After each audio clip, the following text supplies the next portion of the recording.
साथियों, ATN super class Gorakhpur में आप लोगों का स्वागत है। साथियों, जो 30 तारीख की सुनवाई थी उसका आदेश आ चुका है। उस आदेश में केवल एक ही शब्द लिखा है कि लास्ट चांस दिया जा रहा है, लेकिन जहां तक मेरा अनुभव, ऐसा बहुत बार भी ये आदेश आ चुका है कि लास्ट चांस है। उसके बाद सिचुएशन पे डिपेंड करता है। वर्तमान के जब कोर्ट में मौजूद होते हैं लोग तो सिचुएशन पे डिपेंड करता है। लास्ट चांस में सपोज दैट डाटा नहीं कंप्लीट हो पाती या डाटा लोग नहीं लेके जा पाएंगे तो हो सकता है कि नेक्स्ट डेट मिल जाए, लेकिन संभावना तो कम ही है। फिर भी उन सभी साथियों से कहना चाहते हैं जो लोग कहीं भी आप जुड़े हुए हैं वो जरूर सीनियर लेके जाए। उसका कारण क्या है कि सीनियर ले जाने से लाभ क्या है और न ले जाने से नुकसान क्या है। जैसे 72,825 में 1100 याचियों को नियुक्ति के लिए आदेश हुआ था 72,825 में। अभी भी आप देख लेंगे कि उसमें दिया गया है पेपर में, दैनिक जागरण में आज निकला हुआ 3 अक्टूबर का ये पेपर है।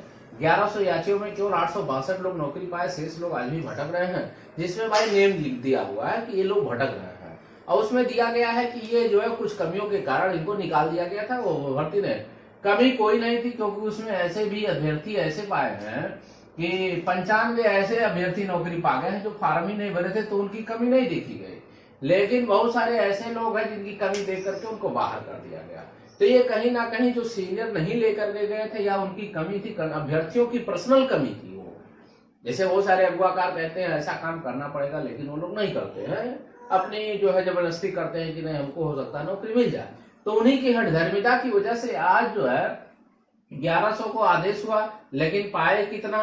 पाए केवल मात्र जो है 862 लोग पाए, शेष लोग को बाहर कर दिया गया।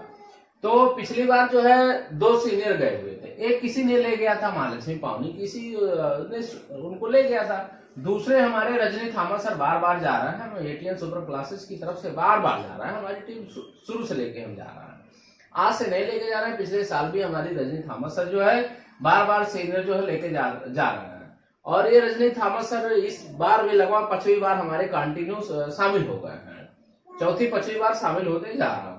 अबुल कलाम सर और रजनी थॉमस सर बार बार जा रहे हैं। हाँ, कुछ लोगों की ये बात हुई है कि कुछ लोग कह रहे हैं कि इनको हम लेके जा रहे हैं। हमने ये वकील साहब को बता दिया कि महोदय देखिए आपकी छवि खराब की जा रही है कि पैसे के लिए आप 2 जगह काम कर रहे हैं। उन्होंने कहा ठीक हम इस पे एक्शन लेते हैं। उनका मैटर है किस प्रकार वो एक्शन लेते हैं, क्या कार्रवाई करते हैं। सुप्रीम कोर्ट का वो वकील है, वो बहुत अच्छी तरीके से जानते हैं कि मेरी छवि जब खराब होगी तो हम क्या कर सकते हैं। अब उनका अपना मैटर, हमने उनको मैसेज डाल दिया है, वो उनको कार्रवाई करना है कि नहीं करना है वो जाना। लेकिन मैंने इतना मैसेज उनके कान में डाल दिया, कल ही डाल दिया, क्योंकि मेरे पास फोन आने लगा सर वो बार बार किसी ने आपके जो वकील को बार बार कह रहा कि हम लेके जा रहे हैं, तो मैंने पूरी तरह मैसेज डाल दिया है।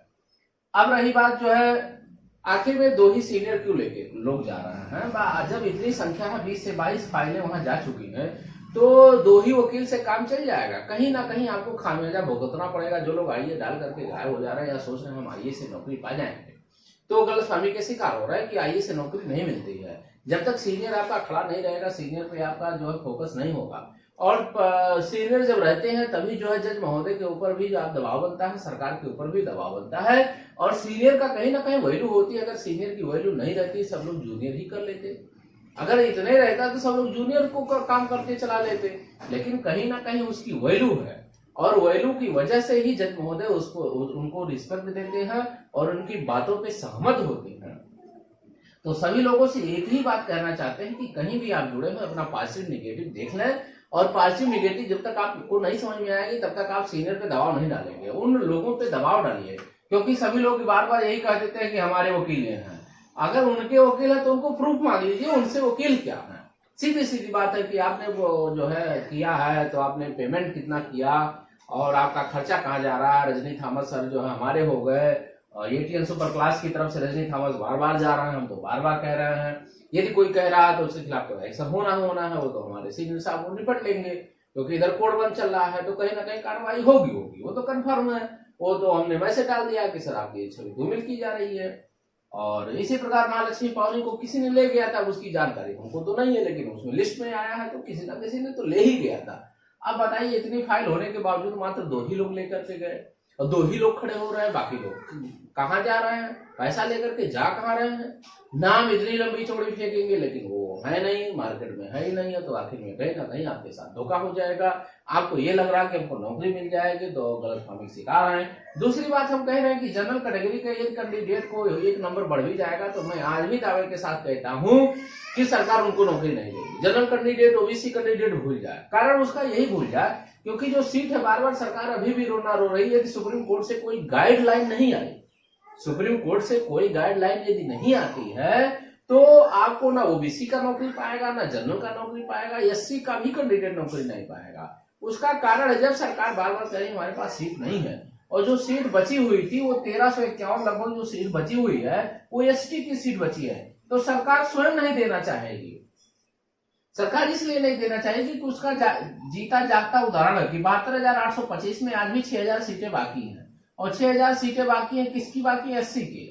जब एससी के कैंडिडेट उस कट ऑफ में नहीं मिले, उस कट ऑफ में नहीं मिलते हैं, एससी के कैंडिडेट उस कट ऑफ में नहीं मिले, तो आज भी वो सीट खाली हो जाती है। जैसे वहां भी जो है 90-97 की क्राइटेरिया जब लागू कर दिया जाए कि भाई जो है पास होना जरूरी है, जो लोग पास नहीं हुए उनको नौकरी नहीं मिली, तो उस कट ऑफ में जो लोग नहीं आ रहे थे, आज भी 6,000 सीटें 72,825 में खाली है, एससी की सीटें खाली है। वही प्रकार यहाँ भी हो जाएगा कि एसटी की सीट 69,000 में 1351 जो सीट बची हुई है वो खाली चली जाएगी, वो किसी को नहीं मिलेगा। तो 1 नंबर पढ़ने से भाई आपको नहीं मिलने वाला है, क्योंकि सरकार बार बार जब कह रही है कि मेरे पास सीट नहीं है तो नहीं मिलेगा। इसलिए आपको प्लानिंग करना है कि नंबर अगर हम 4 भी पा जाए, हम 6 भी पा जाए, 10 भी पा जाए, सरकार बढ़ा भी दे, चलो भाई नंबर हम बढ़ा भी दे, तो नौकरी कहाँ देगी वो, क्योंकि उसके पास सीट नहीं है। और कार्यपालिका को सुपरसीड जो है बहुत ज्यादा जो है न्यायपालिका नहीं कर पाती है। न्यायपालिका कार्यपालिका को सहमति होकर के ही कोई कार्य होता है। इस बात को हम भी जानते हैं, आप भी जानते हैं।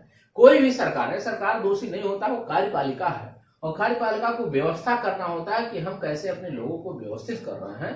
तो सभी साथियों से कहना चाहते हैं कि सीनियर पे दबाव डालें, बार बार कह रहे हैं लेकिन लोग ध्यान नहीं दे रहे, तो उसका खामियाजा आपको भुगतना पड़ेगा, अंत में भुगतना पड़ेगा। बार बार हम कह रहे हैं तो भुगतना पड़ेगा। और सीनियर ले जाए तो एक ही व्यवस्था करना है कि माय लॉर्ड हम क्या करें, हम 2 साल से सफर कर रहे हैं और मैं शुरू से सफर कर रहा हूं, उसके दोषी तो हम नहीं है। अगर हमारी व्यवस्था नहीं हो सकती तो हमारे साथ अन्याय हो जाएगा। ऐसे अन्याय होता रहेगा तो हम न्यायपालिका किस लिए बनी है? तो सिर्फ हमको रिक्वेस्ट इतना करना, सीट देना ना देना वो न्यायपालिका का काम है, सुप्रीम कोर्ट का काम है, उसका स्वयं व्यवस्था करेगी। लेकिन जब आपके पास सीनियर रहेंगे तब व्यवस्था होगी, अन्यथा व्यवस्था नहीं हो पाएगी। इसीलिए सीनियर को ले जाना होता है। जब सीनियर ले जाएंगे तो कहीं ना कहीं जज उनकी बातों पे सहमति देंगे। तो सभी लोगों से कहते हैं कि सीनियर लेके जाएं, नहीं तो इन्हीं की दशा आपके साथ भी हो सकती है और इनकी तरह आपका भी हो सकता है। एकदम सेम उदाहरण है, भर्ती है, बेसिक का ही बता रहा है, रूल बता रहा है। तो जो भी चैनल अभी तक सब्सक्राइब नहीं किए हैं जरूर सब्सक्राइब करें, लाइक करें, शेयर करें। धन्यवाद।